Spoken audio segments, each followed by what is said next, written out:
toda dor, todo cansaço, toda desilusão, todo espírito contrário que vem agora, Senhor, tentar interromper a tua voz, cai por terra, em nome de Jesus, porque a única voz que vai ser ouvida é a tua. Te damos liberdade, abrimos o nosso coração e limpamos para te dar espaço para preenchê-lo, e que tudo aquilo que precisamos para esta noite, para esta semana, fala conosco, em nome de Jesus. Amém. Boa noite, paz seja convosco. Amém. Bendito seja o Senhor. Evangelho de São Marcos, capítulo 38, capítulo 8, versículo 27 ao versículo 38. Evangelho de São Marcos, capítulo 8, verso 27 ao 38. Essa mensagem é a continuação do discipulado que nós estamos tendo nas casas. É uma mensagem que eu levaria no discipulado, que eu, através do Espírito Santo, venho trazer hoje. As marcas de alguém que verdadeiramente nasceu de novo. Né? Eu ia pregar uma outra mensagem, mas ele não me permitiu. Disse: eu preciso que você ensine o meu povo hoje a respeito dessa matéria do discipulado. Nós vamos aprender como discipular. E saiu Jesus e os seus discípulos para as aldeias de Cesareia de Filipe. E no caminho perguntou aos seus discípulos, dizendo: quem dizem os homens que eu sou? E eles responderam: João o Batista, e outros Elias, mas outros um dos profetas. Ele disse: mas vós, quem dizeis que eu sou? E respondendo Pedro, lhe disse: tu és o Cristo. E admoestou-os para que a ninguém dissesse aquilo dele. E começou a ensinar-lhes que importava que o Filho do Homem padecesse muito, que fosse rejeitado pelos anciãos e pelos principais sacerdotes e pelos escribas, e que fosse morto, mas que depois de 3 dias ressuscitaria.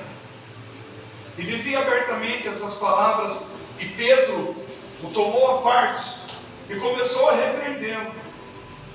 Mas ele, virando-se e olhando para os seus discípulos, repreendeu a Pedro, dizendo: retira-te de diante de mim, Satanás, porque não compreendes as coisas que são de Deus, mas as que são do mundo. E chamando a si a multidão com os seus discípulos, disse-lhes: se alguém quiser vir após mim, negue-se a si mesmo, tome a sua cruz e siga-me. Porque qualquer que quiser salvar a sua vida, perdê-la-á. Mas qualquer que perder a sua vida, por amor de mim e do Evangelho, esse a salvará. Pois que aproveitaria o homem ganhar o mundo inteiro, ou todo o mundo, e perder a sua alma? Ou que diria o homem, o que daria o homem pelo resgate da sua alma? Porquanto qualquer que entre esta geração adúltera e pecadora se envergonhar de mim e das minhas palavras, também o Filho do Homem se envergonhará dele, quando vier da glória do seu Pai com os seus santos anjos. Poderemos assentar? Coisa interessante, né? Questão de minutos.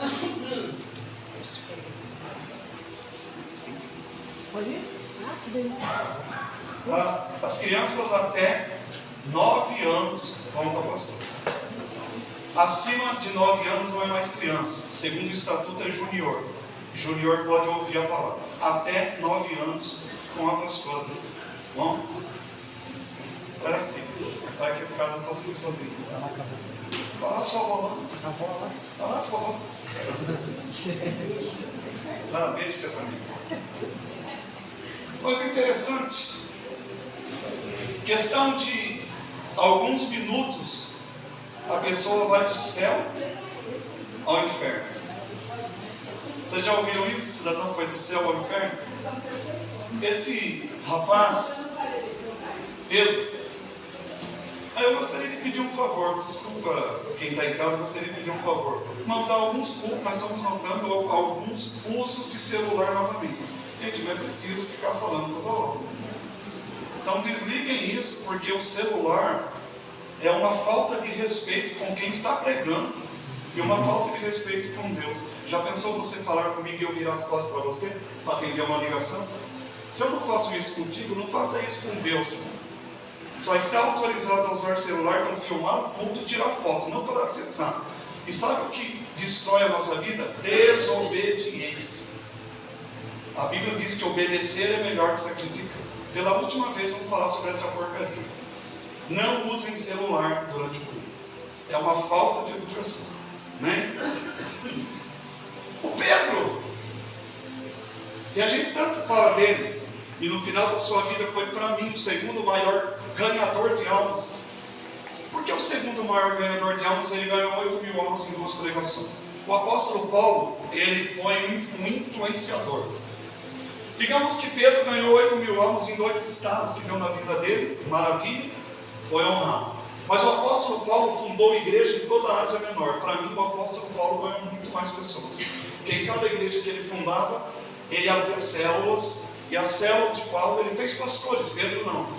Ele fez Timóteo, Tito e outros pastores que o ajudaram a pregar o Evangelho. Então, esse Pedro, que eu glorifico pelo final da vida dele, ele é uma lição para todos nós de como enxergarmos nele marcas que não devemos ter e ser transformados pelo Senhor a ter marcas que ele gostaria que tivéssemos. O maior interessado em mudança de marcas em nós é o próprio Deus. Sabe como Deus fica feliz quando alguém olha para a sua vida e fala assim: nossa, como você mudou? Como você está diferente? É uma pessoa agressiva, hoje você é mais pacato, né? Você é uma pessoa muito acanhada, hoje você se comunica. Como você está mais feliz, os seus olhos estão mais brilhantes. Deus fica tão feliz que ele fala com quem está à direita dele no trono, que é o filho dele, e diz assim: a nossa marca está sendo vista naquela pessoa. Então Deus é o maior interessado em que as marcas sejam vistas. Mas como nós vamos falar de marcas, se nós temos marcas que durante toda a nossa vida nos conduz e nos sucumbe, nos faz até mesmo perder a personalidade? Porque uma coisa é marca, outra coisa é personalidade, outra coisa é caráter. Marca é o que a vida me dá. Personalidade é o que falam de mim. Personalidade é a reputação. Reputação é o que você fala de mim. Caráter é o que eu sei que eu tenho. Caráter é algo que eu sei que eu tenho. Que eu tenho que falar por mim. Reputação é o que você diz ao meu respeito. E marcas são presentes que a vida te dá, agradáveis ou não, boas ou não. Amém? O Evangelho de Marcos, ele mostra o relato desse homem.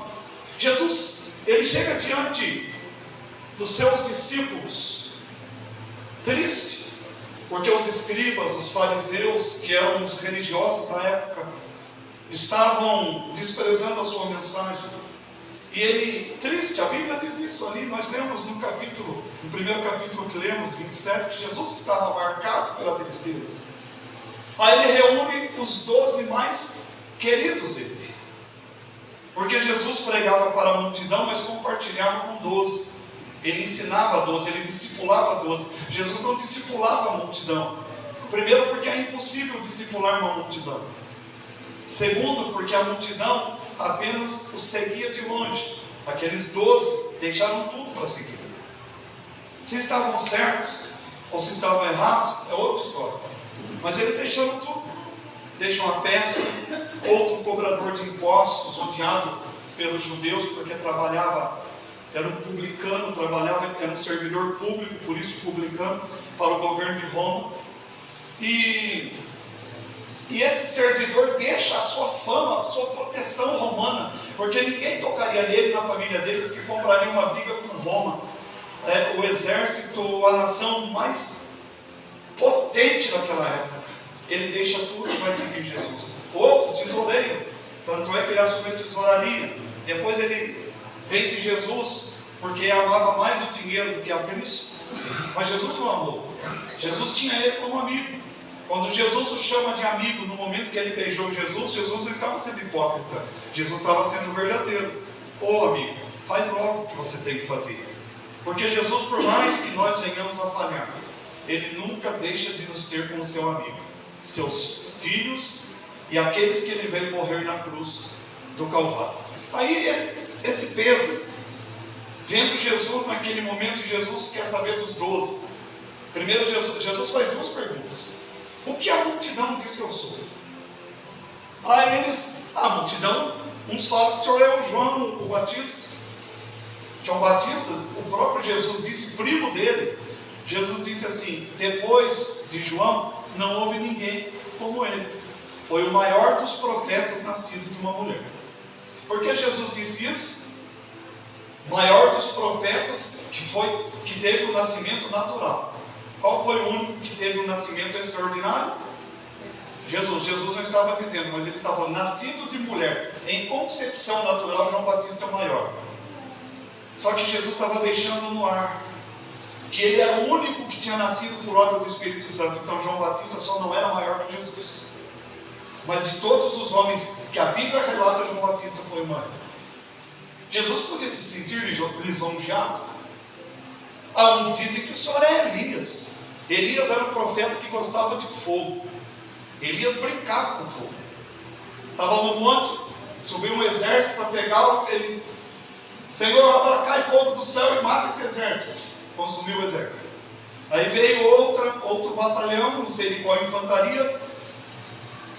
Até que veio um terceiro, ele falou, fica aí embaixo. Ele subiu assim: pelo amor de Deus, meu Senhor, não me mate. Eu só estou aqui porque eu cumpro ordens.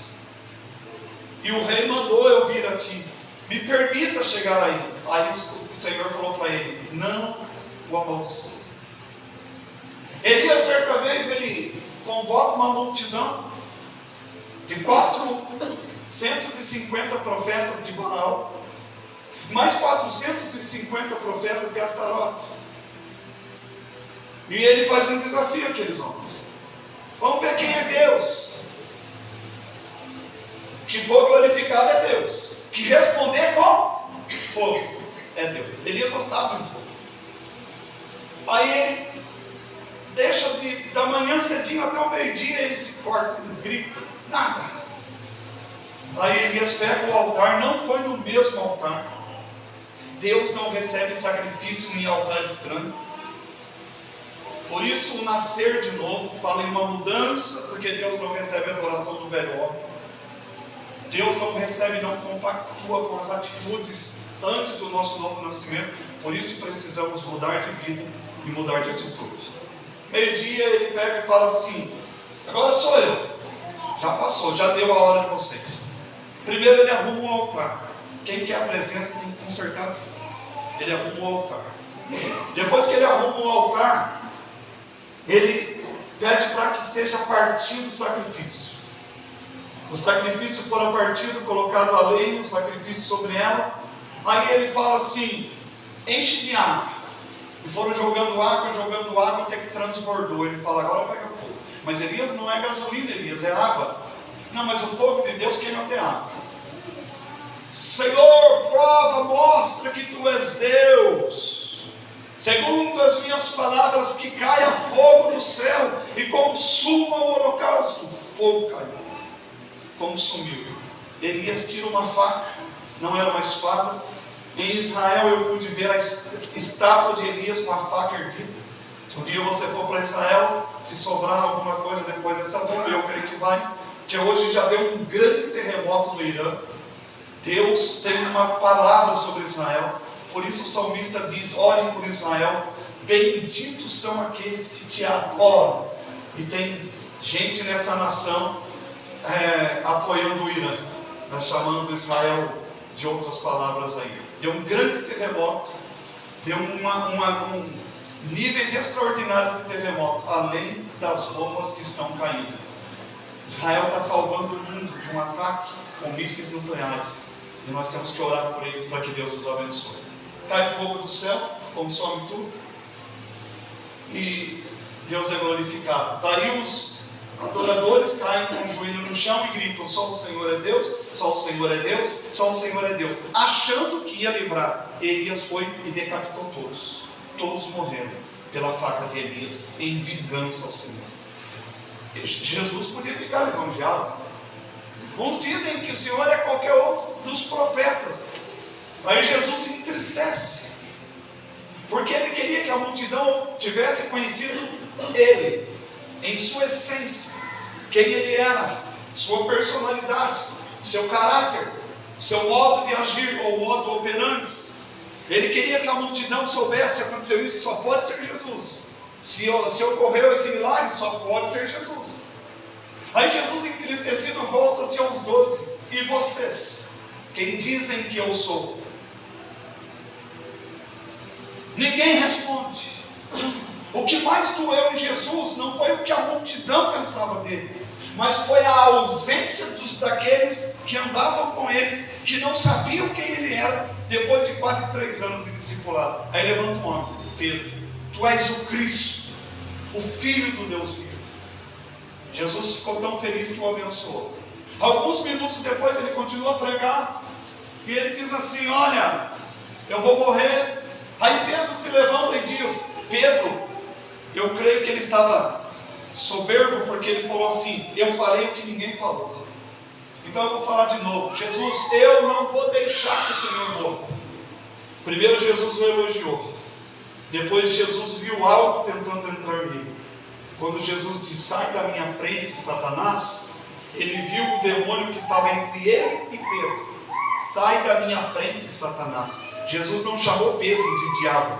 Jesus não falou que Satanás estava em Pedro. Jesus viu Satanás entre ele e Jesus. E falou, Pedro disse assim: sai da minha frente. Jesus falou assim: vocês são homens, vocês só entendem coisas de homem. Vocês precisam nascer de novo. Vocês precisam se arrepender. E quem quiser vir após mim, ele estava dando uma dura nos discípulos, não era da multidão. Tem que negar sua vida. Vocês têm que deixar sua vida. Vocês têm que tomar sua cruz. Vocês precisam me seguir. Jesus falou 3 coisas para os seus discípulos.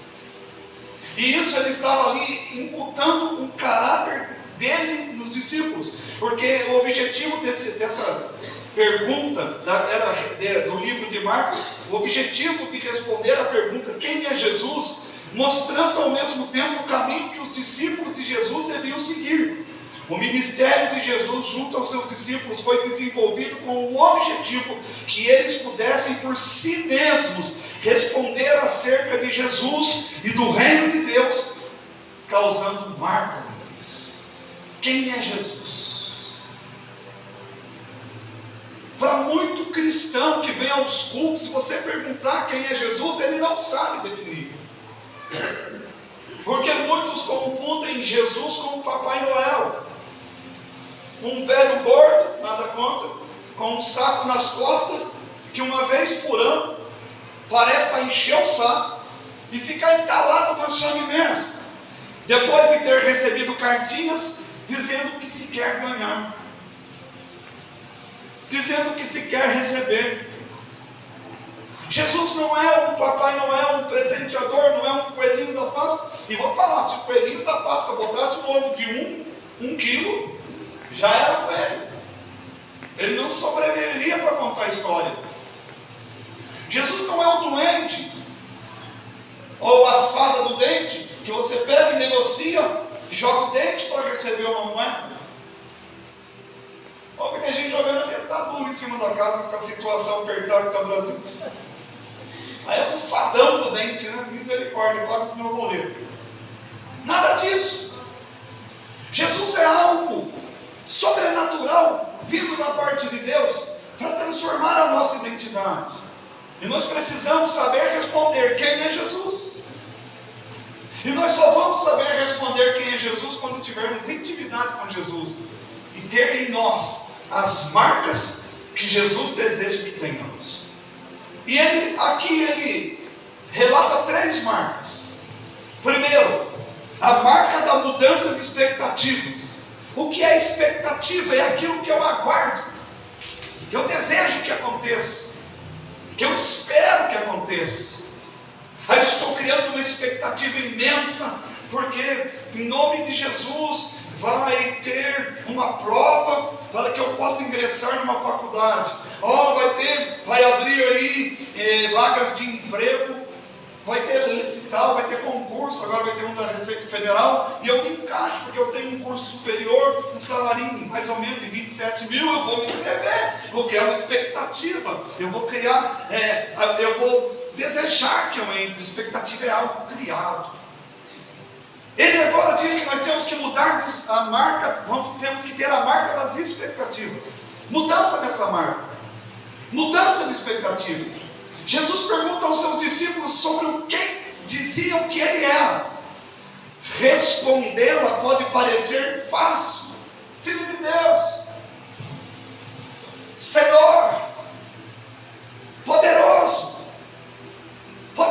Parece fácil falar sobre Jesus. Parece fácil responder a essa pergunta. Jesus tinha uma expectativa a respeito dessa resposta. Aí você pode me perguntar, Jesus não era onisciente? Não.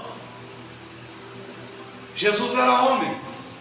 E a onisciência não é um atributo dado a nenhum ser humano.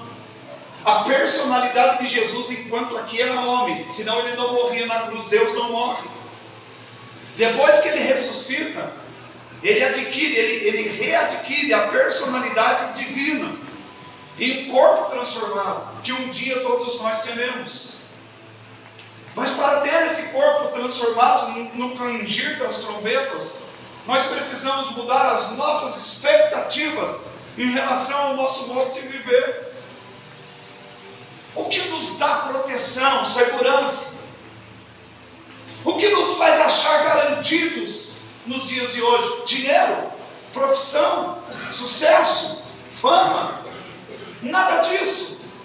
Porque vem um câncer e dinheiro nenhum pode pagar pela sua saúde. Porque chega uma pandemia do nada e dizima milhões pelo mundo. E um dos primeiros dele, o dono do Banco Santander, que morava lá na Espanha, a neta dele disse: meu avô tinha dinheiro para comprar o mundo inteiro e morreu por algo que era de graça, falta de ar. Aquelas pessoas que subiram naquele balão, 3 morreram abraçados. Qual era a expectativa daquele povo? Vamos subir para morrer? Não, vamos nos divertir, vamos aproveitar o passeio. E um acidente, ainda não é certeza, mas segundo um dos sobreviventes, o extintor parou. Estava tudo ali para ter segurança, estava tudo ali para dar certo, e deu errado.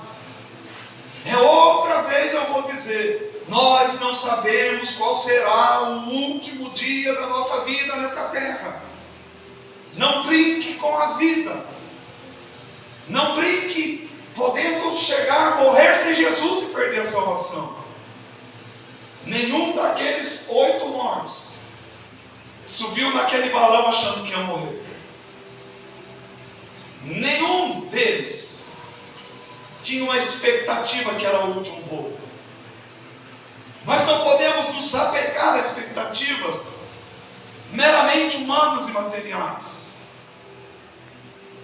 Na década de 90, o povo tinha segurança na caderneta de poupança, juros altíssimos. Pessoas vendiam casas, colocavam no banco e vendiam de juros. Tinha gente que nem trabalhava devido aos juros. Chegou um doido chamado Collor de Mello. Olha como o Brasil vota errado. Collor de Mello, Lula da Silva, Dilma Rousseff. Misericórdia, que Deus nos dê sabedoria no voto, gente. Só é crente que a gente arruma. E o maior homem que esse Brasil conheceu, nós chamamos de louco, foi o doutor Enéas Carneiro. Que se tivéssemos dado a ele uma chance, eu votei nesse homem. Se tivéssemos dado a ele uma chance, hoje o Brasil seria diferente. Mas nós como um vagabundo, que não sabe nem ler, que tira foto de meia rede de luz. Não tem esse dedo, né? Meia rede de luz. No meio de chefes de estado. Isso é uma falta de educação com a nação brasileira. Mudança de expectativa, porque nós vamos ganhar picanha, porque nós vamos... Tem crente que nem bebe, falou picanha e cerveja, voa a boca dele. Ano que vem, pense. Vou voltar. Porque senão serão mais 4 anos do Brasil afundando lá dentro.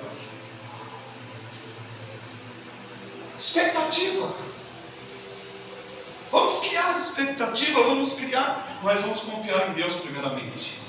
Entretanto, ao vermos a diversidade de respostas, percebemos que essa era uma pergunta difícil. Afirmamos isso porque no cerne de cada resposta ficam subentendidas as expectativas de cada pessoa a respeito do Senhor Jesus. Conforme cada expectativa, aparece uma resposta à pergunta sobre quem é Jesus. Quem falou que ele era Elias, queria que Jesus metesse fogo em Roma, destruísse o governo de Roma. Ele era Elias, vamos mexer com a onça, vamos cutucar a onça, a cavada curta. Elias, derrama fogo do céu. Outros disseram que ele era João Batista, porque João Batista, ele não se corrompia diante do sistema, Jesus também não. O que tinha dentro foi a resposta. Se hoje fizermos essa pergunta a um materialista, ele vai dizer que Jesus é provedor. Ao que está doente vai dizer que Jesus é curador. Ao que está desempregado vai dizer que ele abre portas. Mas o que está perdido? Ninguém chega ao tema da importância da vinda de Cristo. Por que Jesus veio a esse mundo? Para dar dinheiro, para dar casas, para abrir porta de empregos. Jesus veio aqui para responder às minhas queixas e lamentações. Jesus veio a esse mundo com um único propósito: restaurar a imagem de Deus que fora perdida no Éden. Salvação é consequência das marcas de mudanças que colocamos no nosso caráter. Porque cristão que tem caráter tem uma só palavra: eu vou te seguir, Jesus, porque o Senhor mudou a minha história, mudou a minha vida, e daqui eu não olho mais para trás. É uma expectativa. Eu não posso falar pelo amanhã, porque o amanhã não me pertence, mas eu posso falar por aquele que me deu vida e acreditou em mim. Jesus, o amor que eu tenho por ti é tão grande, que posso passar o que for, desse caminho eu não saio nunca mais. Drogas nunca mais, álcool nunca mais, vícios nunca mais, porque eu fui tirado de lá por uma misericórdia tão grande, que mudou a minha história e transformou o meu destino. Cada um vai responder diante do que tem dentro de si. Diante de tantas respostas e expectativas, Jesus transfere a pergunta para os discípulos e recebe a resposta de Pedro dizendo: tu és o Cristo. Essa pode parecer uma resposta evidente para uma pergunta marcada. Seria somente se não ocultasse a expectativa de Pedro, que não representa em nenhum aspecto a proposta do projeto de Jesus. A expectativa de Pedro era que também houvesse uma revolução. E quando ele diz: tu és o Cristo, ele não estava dizendo do coração aquilo que realmente sentia. Ele estava dizendo pelos atos que via Jesus fazer. Eu não posso adorar Jesus apenas se ele me curar. Eu não posso adorar Jesus apenas se eu tiver prosperidade. Eu não posso cultuá-lo apenas se está dando tudo certo. Se der certo, ele é Deus. Se não der certo, continua sendo Deus. Se ele fizer, ele é Deus. Se não fizer, sempre será Deus.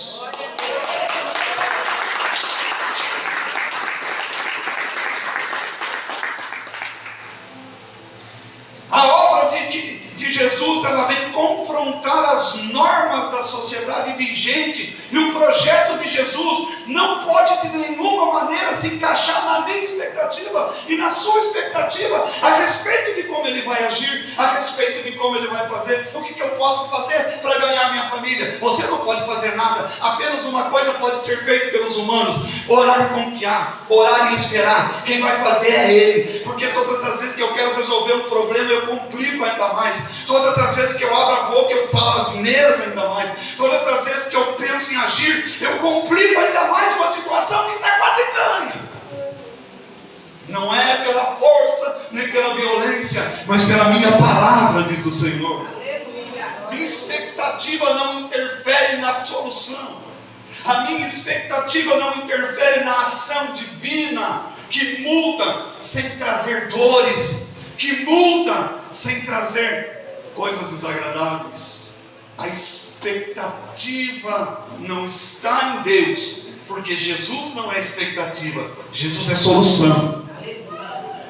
Jesus não é o que faz, Ele é Senhor, tem todas as coisas sob o seu controle, todas as coisas estão debaixo de suas mãos. Ele tem poder hoje para mudar a sua história, Ele tem poder hoje para entrar no seu sistema imunológico, aumentar o seu sistema de defesa e combater essa enfermidade. Ele pode fazer, mas Ele também pode não querer fazer e te levar para junto dEle, me levar para junto dEle. Ele é Deus, Ele é Senhor. A única coisa que eu preciso é estar preparado para o dia em que Ele vai me chamar, para o dia em que Ele vai me encontrar, como aquelas pessoas do balão, como as crianças que estão morrendo naquela guerra, como tudo que está acontecendo pelo mundo, Estados Unidos que entra, Rússia estudando entrar, daqui a pouco nós vamos ter um grande conflito, onde um botão pode dizimar toda essa nação. Mas eu quero estar em Cristo, porque eu não estou preocupado se a guerra vai acontecer, eu estou esperando o arrebatamento, e a minha expectativa é subir ao som da trombeta.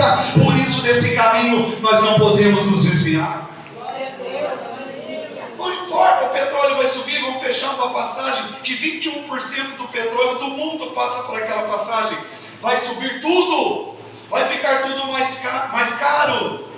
Mas nós temos Jesus, porque em Jesus, aquilo que vem do alto, não há crise. Nós não vamos estar em crise, porque nós estamos em Cristo. E em Cristo há esperança, e em Cristo há expectativa. Então ela vem confrontar o nosso coração. Quanta parte do seu tempo Jesus tem posse? Quanto tempo de oração diária? Não tem tempo, porque você não tem expectativa do reino. Quantos livros da Bíblia leu esse ano? Não tem tempo. No celular temos tempo. Qual é a expectativa? Qual a sua expectativa? Que tempo Jesus tem? Qual é a prioridade que nós temos dado para Ele? Não, tem gente que não consegue cultuar Jesus num dia da semana. E muitas vezes eu posso estar e não venho, porque eu estou muito cansado, porque eu estou muito desanimado, porque eu estou doente. Eu fiz uma escolha. Eu escolhi as minhas expectativas. Mas talvez seja o dia que eu diga: estou cansado, estou doente, que esse dia Ele envia um anjo para te entregar a bênção e a vitória, e você não está aqui. Aí o anjo leva a bênção embora? Não, entrega para quem está. Tem gente hoje que vai levar duas bênçãos, porque vai levar a dele, e tem pessoas que aqui não estão, que pediram, Deus respondeu, a pessoa não está para receber. Então leva tudo para você e toma posse, porque bênção dispensada não volta para o celeiro. Né? Jesus, Ele quer essa expectativa. Qual a expectativa do seu domingo? Eu vou viajar. Não, meu domingo, nós vamos para o culto. 3 horas da tarde estou tomando banho, porque a minha expectativa é estar aqui. Hoje eu fiz umas 5 provas da faculdade. Eu achei que ia abrir hoje, estava fechando hoje. Corri para fazer essas 5 provas. Peguei esse texto, li esse texto, estudei essa palavra. E com expectativa que Deus iria falar com pelo menos uma pessoa nesta noite, e o Senhor está falando contigo. Você também precisa mudar as suas expectativas. Não chegar em casa 5h30, depois de um dia agitado, de briga e confusão, para tomar banho. Aí o culto começa às 7, eu já chego às 7h10. Aprenda uma coisa: bênção inicial. Quando nós damos o início do culto, tem a bênção inicial. Quando nós começamos a adorar, a bênção pelo louvor. Quando a palavra vem, a bênção pela revelação. E quando nós acabamos o culto, a bênção pela bênção apostólica. Tem 4 bênçãos no culto. Tem gente perdendo a primeira bênção, que é a bênção inicial, porque não tem educação, ou melhor, disciplina, desculpe, não é essa a palavra. Não tem disciplina em se preparar antes para chegar na igreja. No Brasil, acha lindo a noiva chegar atrasada no casamento. Isso é a coisa mais feia do mundo. Se um dia eu fizer um casamento, a noiva se atrasar mais de meia hora, eu vou embora. Porque é feio, é desrespeito com os padrinhos. Isso não é bonito, não. Mas no Brasil atrasa na Inglaterra. A Inglaterra é pontualíssimo em tudo. Por isso é um país abençoado e próspero. Um dia os irmãos chegam o noivo mais tarde. Deixa a noiva chegar, chega o noivo mais tarde. Eu estava jogando futebol. Prioridade. Prioridade. Por que eu estou trabalhando? Estou trabalhando para pagar contas. E sempre vou pagar contas. Porque minha prioridade é essa. Muita expectativa. Eu estou trabalhando para ter uma vida melhor e Deus vai multiplicar a minha vida. Vai multiplicar. Deus vai multiplicar o meu salário. Porque aquilo, olha, eu vou falar uma coisa, você só vai até onde você sonhar. Se você sonhar pequeno, você vai até aqui. Se você sonhar aqui, você vai aqui. Se você sonhar quilômetros acima de você, você chega lá. Davi estava no trono, Davi estava com o corpo no pasto, mas o coração dele estava no trono. Quando surgiu o gigante, ele falou: meu coração já está no trono, eu vou chegar lá. Jogou uma pedrinha e caiu o gigante. Não matou o gigante na pedrada, tanto é que cortou o pescoço. Ele não cortou o pescoço do gigante que ele tinha que fazer, ele cortar primeiro. Ao cortar o pescoço do gigante, ele decretou a morte de Golias. Aí ele saiu com a cabeça na mão, dizendo: o trono me espera. Foi perseguido por mais alguns anos, ameaçado de morte pelo rei, humilhado, envergonhado. Nem a família dele estendeu a mão, porque em nenhum momento da fuga de Davi para fugir de Saul viu que o pai ajudou, que a mãe ajudou, que os irmãos ajudaram. A família desamparou. Mas o Senhor disse uma vez através de Samuel: se esse moço não chegar na mesa, ninguém come, porque eu não olho para a aparência, eu olho para o coração. E Deus está olhando para o seu coração nesta noite. Deus está vendo se há sinceridade, Deus está vendo o que tem dentro, se tem mágoa, se tem ranço, se tem raiva, se tem alegria, se tem expectativa, se tem inveja. Deus está olhando para tudo isso. Se tem honra, porque se você não honra, nunca será honrado. Honre quem está do seu lado, honre quem está contigo. Tem a mãe viva, fica honrando a mãe dos outros. Honre quem está contigo. Honre seu líder, seu diaconato que está aqui. Porque o diaconato lá de Presidente Prudente é muito bonito. Honre esse daqui que limpa a igreja para vocês sentar. Honre eles que fazem a mesa da ceia todo domingo. Honre seus pastores que oram, que clamam pela sua vida. Porque na primeira luta que você tiver, é para os seus pastores que você vai ligar. Honre. Honre. Honre seu pai, honre sua mãe, honre seu cônjuge. Se está com essa minhoca na cabeça de trocar de cônjuge, não vai resolver nada. Honre e você será honrado. Honre o lugar do seu trabalho. Ah, mas lá é muito ruim. Honre, porque dali Deus vai te levar para algo melhor. Deus vai te colocar em uma posição maior. Mas se eu não honro o pequeno, quem não é fiel no pouco, nunca será colocado no muito. Mudança de expectativa. Eu preciso mudar a minha expectativa de reação, a minha expectativa de ação, a minha expectativa em relativo à prudência. Eu preciso aprender que se eu continuar, infelizmente as coisas vão por água abaixo.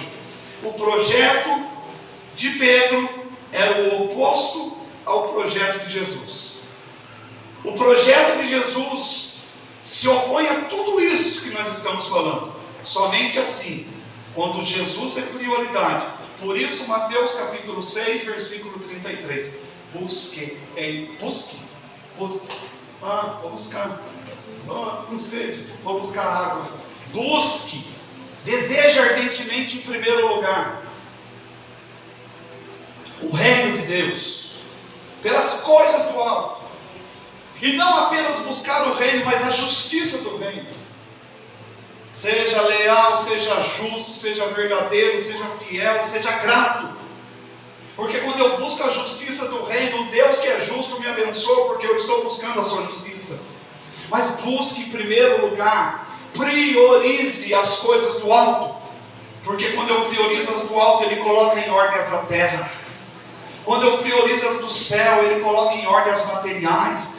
Não precisamos correr atrás da bênção se a prioridade é o reino de Deus. Todas as bênçãos virão sobre ti e te alcançarão. Esta é uma palavra: se obedecer, se ouvir. Primeiro se ouvir, cumprir e obedecer os meus mandamentos. Ouça, cumpra e obedeça. Porque se eu ouvir apenas, eu estou me comparando a alguém que é imprudente, como Jesus disse. O homem que constrói a casa na areia é imprudente. Vamos construir na rocha, dá trabalho para abrir cova, dá trabalho para abrir buraco na rocha, mas pode vir o vento que for, que não derruba a sua casa. Quem está firme em Jesus não desanima com as coisas que acontecem fora. Quem está firme em Jesus, quando a doença vem, ele não se perturba, porque ele sabe em quem ele crê. Quem está firme em Jesus, está desempregado, mas ele tem a certeza: eu sou justo, eu sou fiel. E a Bíblia diz: nunca vi o justo mendigar o pão. Ele não vai descumprir uma palavra dele, se a prioridade de mudança de expectativas ocorrer na sua vida. Nós precisamos alinhavar a nossa vida, para que o reino dos céus, ele possa ocorrer em nós. Então, somente assim, depois de estritamente alinhado com o reino de Deus, é possível a libertação, a recriação da vida em todos os seus sentidos. Primeira marca, a marca da mudança de expectativas. Mude suas expectativas e Deus vai te surpreender. Segunda marca, a marca da mudança de valores. Nós não temos preço, nós temos valores. Alguém disse para Judas assim: qual é o preço dele? Judas falou: o preço de Jesus é 30 moedas de prata. Jesus não tinha preço, Jesus tem valor.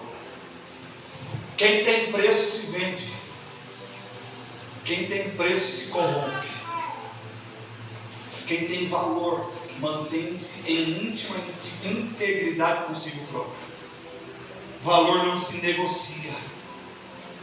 Valores de um ser humano: palavra, seja o seu sim, sim, não, não. Passou disso, procedência maligna. Eu estava lá no hotel, estava lá naquela treva, perto da rodovia, uma barulheira de carro. Aí eu estava muito cansado, fui dormir 8 horas, acordei 11 e pouco, foi sono. Aí eu abri a janela para ver, caminhão sobre caminhão, barulho. Aí eu falava assim: meu Deus do céu, nós já tivemos dias mais sossegados. Aí o Espírito Santo falou assim para mim: quem tem saudade do passado não está pronto para alcançar as surpresas do futuro. Fui na hora, postei. Quem tem saudades do que passou jamais chegará aonde Deus quer que você chegue. Olhar para frente. O que importa é o futuro. O que importa é o de hoje para lá. Ah, porque eu trabalhava numa empresa muito boa. Trabalhava, saudosista, mude a mente, senão vai continuar preso lá e nunca vai alcançar o emprego que deseja ali na frente. Ah, porque lá em Piracicaba tem uma igreja, as igrejas são tão lindas, são lindas e grandes.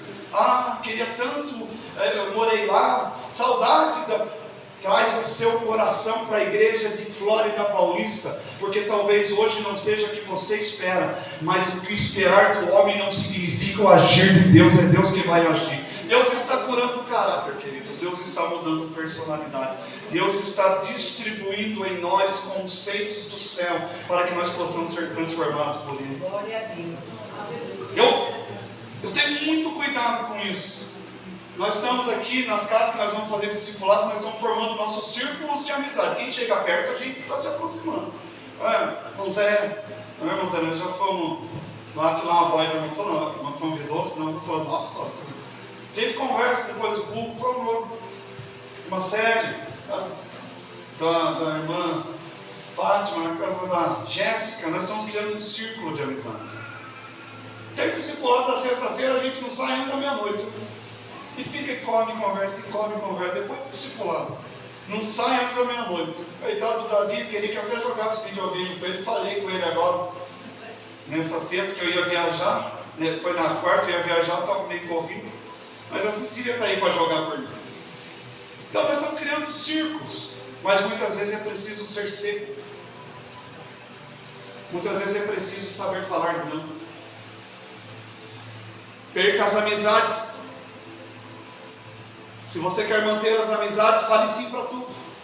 O primeiro não que você falar, você vai saber quem realmente está do seu lado. Mas talvez eu não sorria tanto. Talvez eu não brinque tanto, porque eu não vim aqui para brincar, nem para sorrir, nem para chorar, nem para se alegrar. Eu vim aqui para preparar esse povo para ir comigo para o céu. E nós vamos alcançar esse objetivo, custe o que custar. Jesus é Senhor dessa cidade. Vocês não imaginam o quanto Deus está guardando essa cidade. Vocês não imaginam o quanto Jesus ama essa igreja. E Ele tem para essa igreja talvez coisas que estejam bloqueadas há tempo, porque a própria igreja deixou de orar na expectativa. É o reino que importa, não o pastor. Pastor é descartado, pastor morre, pastor envelhece, pastor é substituído, mas Jesus nunca será substituído, porque a igreja que Ele comprou na cruz do Calvário vai marchar militantemente em rumo aos céus, e você vai fazer parte dessa família. Tudo alguém que está do seu lado, te vejo no céu um dia. Você faz parte dessa família. Bora ficar firme, fala, bora ficar firme. Deixa de frescura. Para de olhar para os problemas. Para de ficar criticando. Para de murmuração. Bora para o céu. Céu não tem defeito, porque lá não haverá dor, não haverá choro, não haverá traição, não haverá nem noite. Lá nós vamos ver Cristo face a face. Vai ser gostoso demais. Bora para o céu, igreja.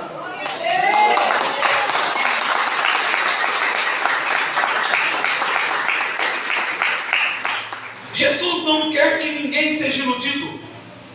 Ele usa o exemplo de Pedro e vai além na sua instrução. Chama a multidão e apresenta uma das principais mensagens do reino. Se alguém quer vir após mim, a si mesmo se negue, tome a sua cruz e siga-me. Quem quiser salvar a sua vida vai perdê-la, mas quem perder a vida por causa de mim e do Evangelho, a encontrará.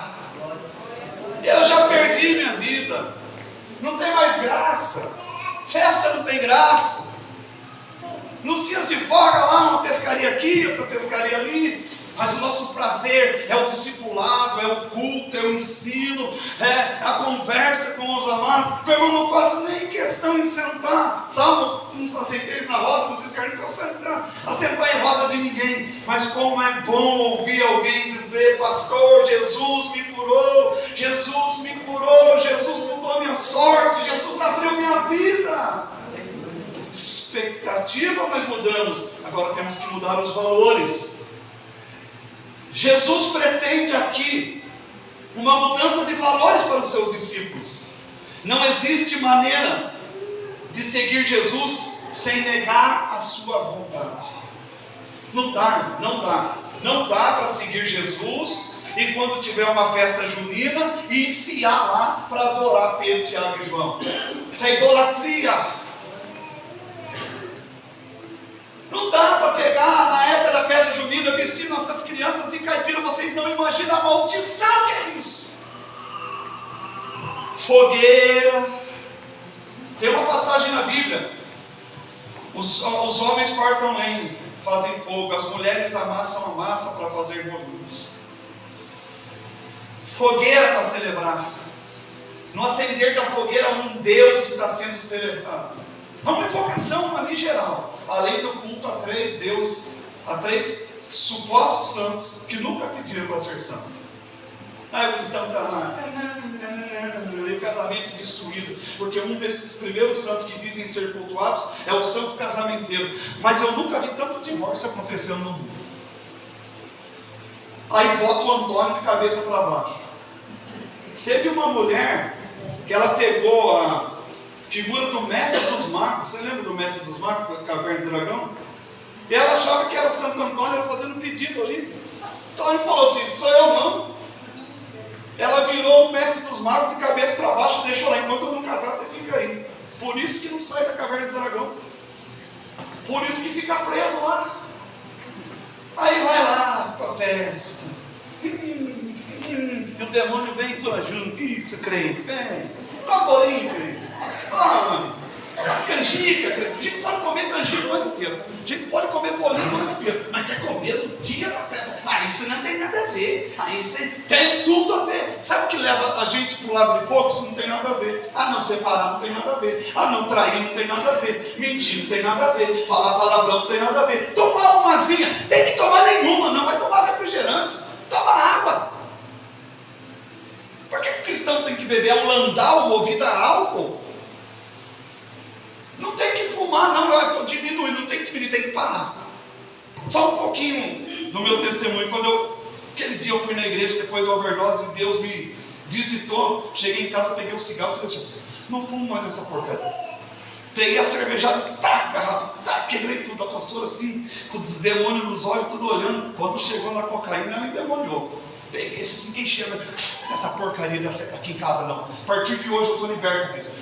Nunca mais, há 30 anos o Senhor fez uma obra na minha vida. Nunca mais bebi, nunca mais cheirei, nunca mais fumei. Agora tem crente que vive de recaída. Ainda aguentei, tomei uma só. Toma uma e passa no bafome.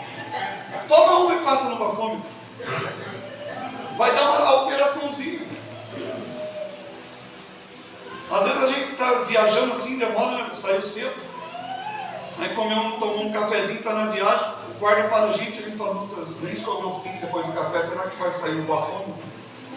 Entendendo do café que tomou, que já está ali grudado na língua, que vai sair no bafome. O cristão não precisa disso. O cristão não precisa de uma mulher. Aí eu perdi a chama do amor. Sabe por quê? Porque quem perde a chama do amor em relação à sua mulher, você não é homem. Porque homem não é que pega todo mundo. Homem é que fica casado com uma mulher por anos e anos e nunca deixou de ser apaixonado por ela. Nós estamos 31 anos casados. Nós nunca deixamos de nos curtir. Uma viagem de 8 horas para ir e 8 horas para voltar. Com uma pessoa no carro, tem que ser uma pessoa agradável. Já imaginou você viajando 8 horas com um dragão do seu lado que não fala nada? Os dois caras feios assim, ó. Não, a gente vai dando risada, a gente vai brincando. Vamos. Estava tão brincando que chegou ali em Santópolis do Aguapeí, faltando uns 90 quilômetros. Daí o carro fez assim e falei para a pastora, desliguei e falei: chama o guincho. Mas deu problema? Não deu. Mas e aí? Falei: chama para economizar gasolina, porque vai parar esse carro. Aí está precisando abastecer para ele andar. Ele baixou de meio tanque e estava começando a dar uma semana, Satanás do tanque vazio, sai desse carro em nome de Jesus. Aí levou nós até o posto, almoçamos, perguntamos: essa gasolina é boa? Falou assim: não põe, o rapaz falou: não põe gasolina aqui não, muito caro. A 18 quilômetros tem outro posto. Puxa vida, você vai ter parado mais na frente.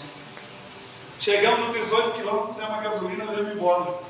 Chegou aqui, tranquilinho. E a minha expectativa, o valor que eu dei para esse carro, nenhum, porque se eu dar um valor, eu comprava a gasolina, jogava em cima dele e metia fogo em minha perna. Então nós não podemos ir nos nossos valores. Tem gente que nem conhece o outro, já vai julgando, não foi com a cara. Não gostei daquela pessoa. Olha que bruxa, olha que cobra, olha que falso. Olhou para mim e disse: pai, não, falso, nunca me viu na vida. E às vezes a gente arruma briga à toa, irmão. Conviva com a pessoa. Aprenda com os defeitos da pessoa. Aprender com as qualidades é fácil. Aprenda com os defeitos. Aí você vai ver que a pessoa ela é reativa a alguma coisa. Vocês sabiam que quem vive dando muita risada não é bobo da corte, é doente da alma? Tem feridas expostas dentro da pessoa. Aí ela dá muita risada para esconder a dor que está sentindo. Aleluia. Caiu hoje. O irmão cai, bate a cabeça, abre um galo, a pessoa dá risada ainda. Isso não é normal, isso é doença da alma, é uma ferida. Rir muito está escondendo dores não curadas dentro. O cara fica dando risada, não tem dor dentro. Uma pessoa também sobe. Bom dia, bom dia o quê? É uma ferida que tem dentro dela. Ela está reagindo, porque ela já teve decepções na vida. Então ela reage antes que aconteça de volta. Jesus estava falando sobre esses valores. Vocês precisam abandonar. Vocês precisam me seguir. Porque se vocês não me seguir, vocês não vão me encontrar. Se alguém quer vir após mim, negue-se. Uma mudança de valores. Não existe maneira de seguir Jesus se não deixar a sua vontade. Precisamos entender essa transição de valores dentro do contexto apresentado pelo texto. Não há espaço para ambições pessoais dentro dos projetos do reino. Não sou eu que tenho que aparecer, não é a mim que tem que ser, não é a minha pessoa que tem que ser dado aplauso, mas quem tem que aparecer é o Senhor. João Batista disse isso, que eu diminua, mas que ele cresça. Eu não sou digno de desatar a sandália dos seus pés, eu não mereço chegar aos seus pés, eu não sou digno de desatar as suas sandálias, que ele cresça e eu diminua. É o lema da igreja esse ano, que ele cresça. Não há espaço para ambição pessoal dentro do projeto do reino. Por que nós deixamos o talento que temos simplesmente porque nós precisamos evoluir em alguma área da nossa vida? Ó, pastor, estou precisando de dinheiro, então não vou ser mais diaconisa não, porque agora eu arrumei 2 trabalhos aí, eu vou trabalhar dia e noite. Vamos, céu, vai morrer. Trabalhe em seja fiel, que Deus multiplica na sua vida. Ele faz acontecer. Então nossos valores precisam ser transformados, trocados. Nós vivemos numa sociedade de inversão de valores. Vale o que você tem, não o que você é. Quantas vezes chega uma pessoa rica e uma pessoa pobre na igreja, e somente a rica é bem tratada? É pelo carro que a pessoa tem, é pela roupa que a pessoa veste, é pelo dízimo que a pessoa devolve. Isso é uma hipocrisia, porque quem tem e quem não tem merece o mesmo cuidado, porque Jesus morreu pelo rico, morreu pelo pobre, morreu pelo miserável, morreu pelo mendigo, pelo empresário. Jesus tratou a todos iguais. Não é o dinheiro da pessoa que tem que ser observado no momento em que ela é apresentada, mas é o caráter que ela tem, como é a família da pessoa. Eu não trago pessoas para a minha vida que não têm uma família estruturada. Eu não trago pessoas para a minha vida que não respeitem sua esposa, porque se não respeita a dele, ele não vai respeitar a sua. Esse negócio de irmãozinhos chegar e beijinho no rosto de todo mundo. Um dia deu uma confusão numa igreja de uma cidade pequena também. O irmão achava que era o Dom Juan da igreja. Ele chegava, e a irmã chegava na igreja, ele já chegava, nem conhecia ela dando beijo no rosto. Um dia o marido da irmã ficou doido da vida. Eu falei para o irmão, meu querido, você me vê fazendo isso? Quer beijar a casa? Eu sou casado, então beija. Agora fica beijinho, abraço, aqueles abraços que saem até água do olho, né? Aleluia. Fica firme, irmão. Fica firme. Jesus te ama. Se eu sou Jesus, eu vou dar logo um raiva assim. Valores. Esse negócio, eu sou o que eu cresci vendo meu pai fazer. Isso está errado, irmãos. Nós precisamos evoluir com o tempo, porque nós não somos robôs, não fomos feitos em série. Nós temos um poder evolutivo que vocês nem imaginam. Como que um drogado pode deixar tudo e hoje ser um pregador do Evangelho? Como que uma prostituta pode abandonar tudo, como nós vemos casos por aí, e hoje ser uma excelente mãe, uma excelente dona de casa, uma excelente pastora, uma excelente diaconisa? Como que pode ex-homossexuais, que dizem eles, voltarem atrás e serem grandes pregadores do Evangelho? Como que pode pessoas que a sociedade não dava nada? Eu vi um testemunho de um mendigo que chegou na igreja sujo, cheirando a urina, se é que pode dizer assim, chegar ninguém sentado ao lado dele, e o Espírito Santo entrar e aceitar Jesus, passar nas águas, mudar a mentalidade. De repente Deus começa a mudar a história dele, e ele começa a catar sua reciclagem. De repente ele tem um comércio de reciclagem, aí ele passa a ter caminhões que trabalham para ele, e hoje se tornou um grande empresário nessa área de reciclagem, algo que ninguém valoriza, algo que ninguém dá nada. Você talvez não saiba, mas você é uma grande empresa, e só não chegou a ser grande empresa porque tem a cabeça pequena, porque tem a mente fechada, porque se acha dono da verdade. Seja humilde e crescerá. É uma inversão de valor. Eu preciso inverter a minha maneira de pensar, a minha maneira de achar. Nem tudo que eu não gosto está errado. Não gostei disso, mas não é porque eu não gostei que está errado. Jesus estava dizendo isso para ele. Meu Deus, gente, vocês precisam mudar esses valores. Os padrões bíblicos têm sido esquecidos. Muitos valores mundanos têm entrado em nossas igrejas. E o que é pior, tem encontrado lugar entre nós. Nesse aspecto, precisamos valorizar as nossas escolas bíblicas, escolas de treinamento, nossos discipulados, como espaço de mudança de valores, porque o contato com a palavra muda a minha mente, o contato com a palavra muda minhas palavras, o contato com a palavra muda o meu coração, o contato com a palavra muda a minha visão. É a palavra que transforma. A inversão de valores começa aqui, ao desprezarmos os espaços de reflexão e estudo com os irmãos e priorizarmos os espaços onde o nosso poder pastoral pode ser preservado.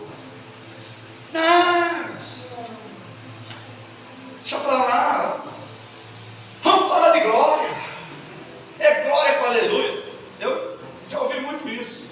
É só glória com aleluia. A palavra para quem quer ser salvo em Cristo: arrependimento. Pedro, por que ele ganhou 5.000 almas na primeira pregação? Sabe qual foi a mensagem? Arrependei-vos, pois, e convertei-vos, para que sejam apagados os vossos pecados. E depois que os pecados forem perdoados, vocês experimentarão tempo de refrigério. O Espírito Santo não habita em coração pecaminoso. Porque pecar é uma coisa, ter um coração pecaminoso é outra, diferente. A essência do coração é o pecado. O olhar é malicioso, as palavras são maliciosas.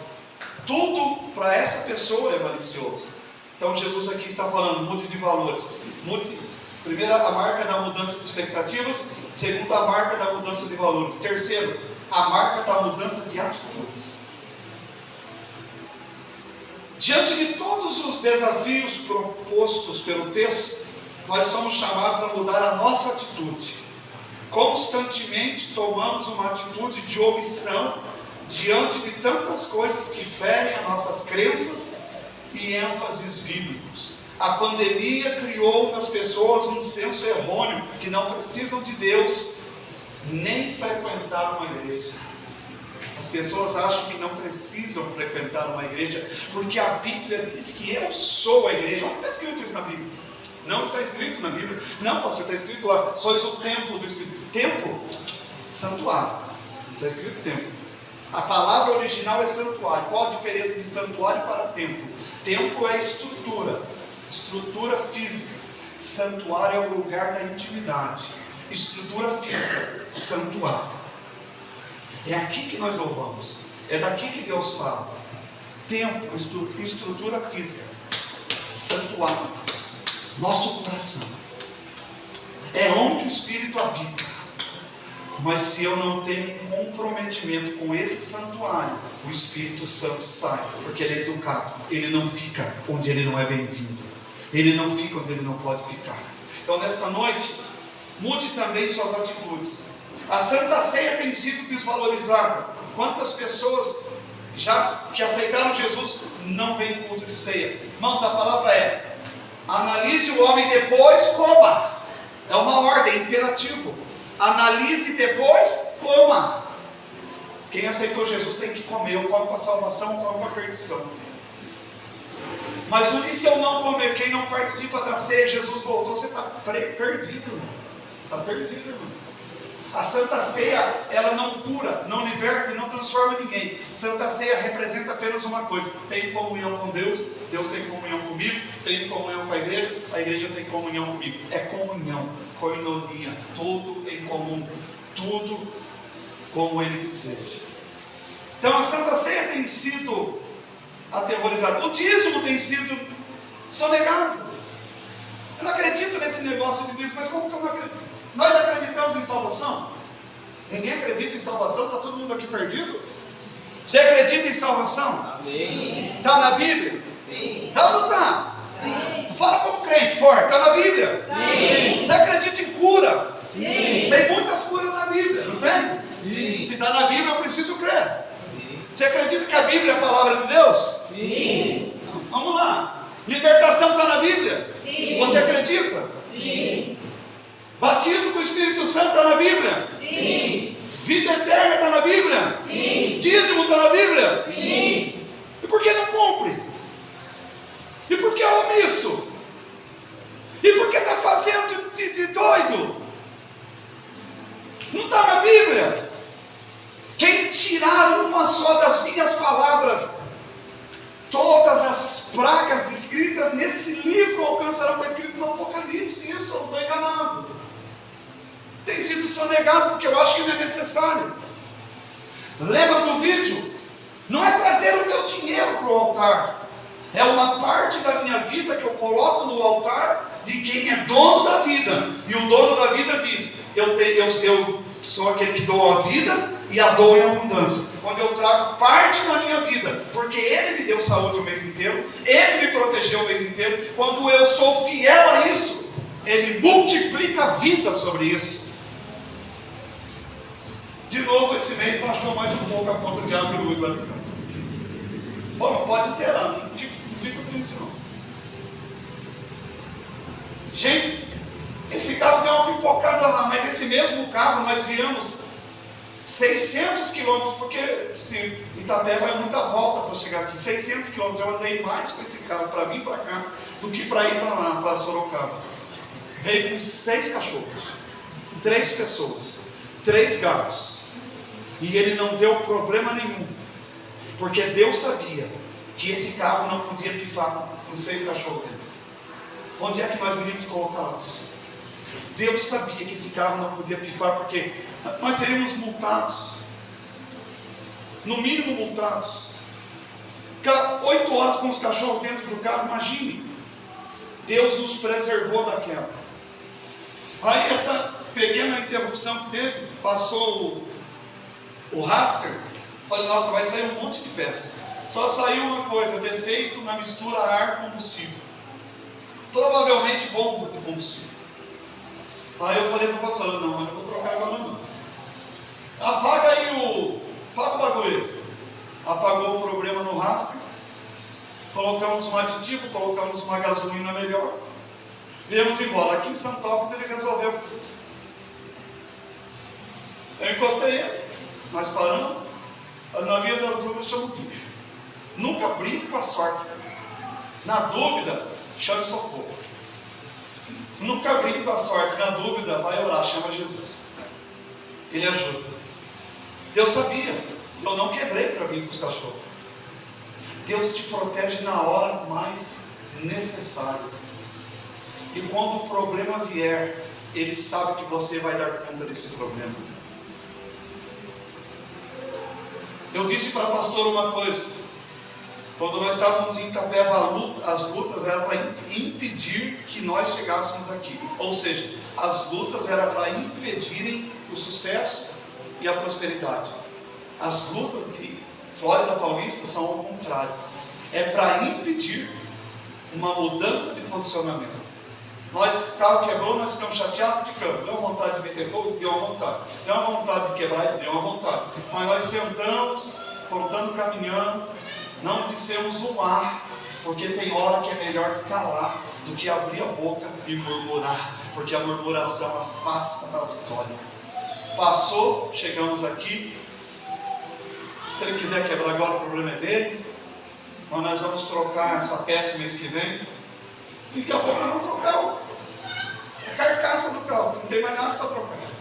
Acabou a carcaça dessa pensoada. Mas tá bom, quando estiver andando, nós estamos com ele. A Santa Ceia, ela tem sido desvalorizada e o dízimo sonegado, porque as pessoas só pensam naquilo que lhes favorece. É preciso mudar isso. Nós fizemos uma oferta de envelope ouro nas primícias. Ninguém foi obrigado. Alguém foi obrigado a pegar esse envelope? Mas quando se passa no altar de pé, você fez um voto. Se vocês envelopes desse ainda não voltaram, como você quer que Deus te abençoe se você não cumpre os votos que você faz para Deus deliberadamente? Não pegasse. O mês não acabou. Tem até o último culto para você cumprir a sua palavra. Ou não espere de Deus que Ele cumpra dele, porque o não cumprimento da minha palavra impede que Deus cumpra dela, porque eu estou me distanciando dele. Como é que Deus vai acreditar em mim? Se em simples atos que eu faço, eu não cumpro, como é que Ele vai acreditar que você vai se transformar? Como é que Ele vai acreditar que você vai mudar sua mente? Como é que Ele vai acreditar que você pode pregar o Evangelho e que amanhã não vai ter uma recaída? Como que Ele vai acreditar que se passar um rato de sai, você não vai ficar olhando e não vai desejar ir atrás? Como que Ele vai acreditar que você vai colocar sua vida sentimental em ordem? Já teve um casamento, né? Na vida da Josi, nós vamos ter mais 2 casais que vão pôr a vida em ordem. Como que Deus vai acreditar se você não está disposto a mudar uma situação que está te levando para o inferno? Uma situação que está te levando para o lado de fora. Eu não sou dizimista. Como que Deus vai acreditar em você se você não acredita que o dízimo é a proteção da sua saúde financeira? E quanto mais fiel você for no pouco, maior vai ser onde Deus vai te levar, porque é promessa dele. Então é uma mudança de atitude. Isso não é o pastor que vai fazer em você, é você com você mesmo. A palavra está sendo pregada, gostem ou não, a palavra está sendo pregada. Tem alguma coisa aqui fora da Bíblia? Foi pregada alguma coisa aqui herética? Está tudo na Bíblia. Nós temos pregado a Bíblia, e a Bíblia é fonte de condução para o cristão. Arrependei-vos e convertei-vos. Arrependimento, reconhecimento que eu sou um pecador. Conversão, mudança de direção, mudança de sentido. Eu estou indo para cá, eu vou voltar para Jesus. Você precisa voltar para Jesus. Você precisa aceitar Jesus. Precisa batizar, sim. Quem falou que não precisa batizar? Ah, porque eu estou tentando me libertar. Nunca vai conseguir. Porque sem Jesus não há libertação. Sem Jesus não há vitória. A pessoa chegou em mim e falou assim: a pastor fulana, conhecida minha, falou que ela batizou, mas ela não se sente batizada, não se sente salva.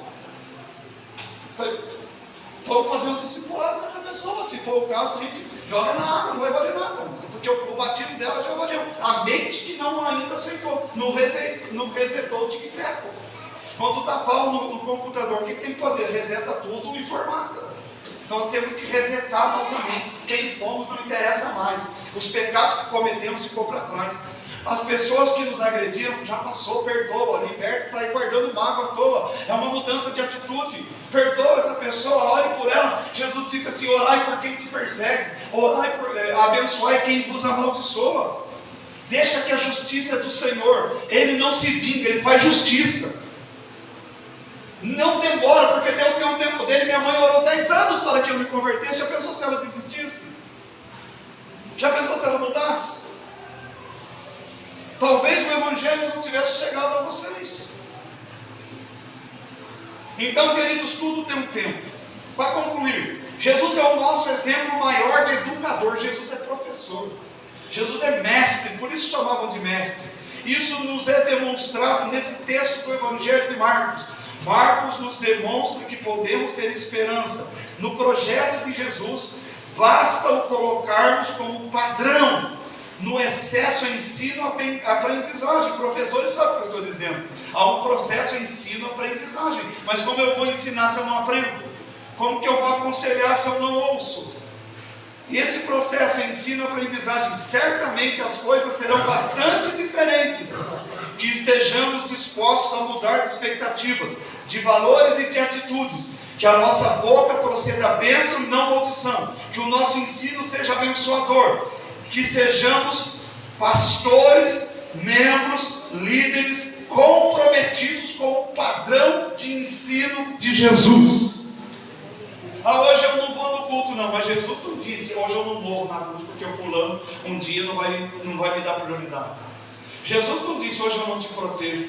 Mas direto a gente fala: hoje eu não vou no culto, hoje eu não vou fazer isso, hoje eu não vou orar, hoje eu não vou ler a Bíblia. Não, isso é mudança. Mude de expectativa, mude seus valores e mude suas atitudes. E a palavra pregada, a primeira pregada quem prega. Deus primeiro falou comigo, para depois eu falasse contigo. Domingo eu sou o cozinheiro de vocês. Eu vou para casa, pego a Bíblia, estudo, preparo a janta, depois eu como para provar, porque todo bom gastrólogo, ele prova antes de vender. Tem gente que faz, nunca provou, e vende e fala assim: mas como que está ruim? Você não provou? Não. Todo bom cozinheiro, antes dele colocar o prato à venda, ele prova. Ah, ficou bom, vou vender. Como um bom pregador, primeiro eu provo. Jesus, a comida ficou boa. Abra o apetite da sua igreja nessa noite. Que estejam lá pessoas que tenham apetite de aprender. E eu estou servindo vocês nessa noite com esse alimento que Deus me alimentou hoje pela manhã. Então, que essa palavra fique no teu coração. Sem mudança, nada acontece. Continue pensando como está e fique no mesmo lugar. Mude e prospere. As pessoas que estão mudando estão dando testemunho nessa igreja. As pessoas que acreditam no que eu estou pregando estão tendo testemunho. E quando Deus te abençoar, não olhe para o demônio da mesquinharia. Né? Quando Deus te abençoar, lembre-se, eu só cheguei aqui porque o Senhor me abriu portas.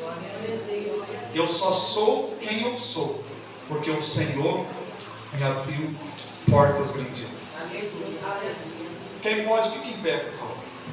Por que a gente pega?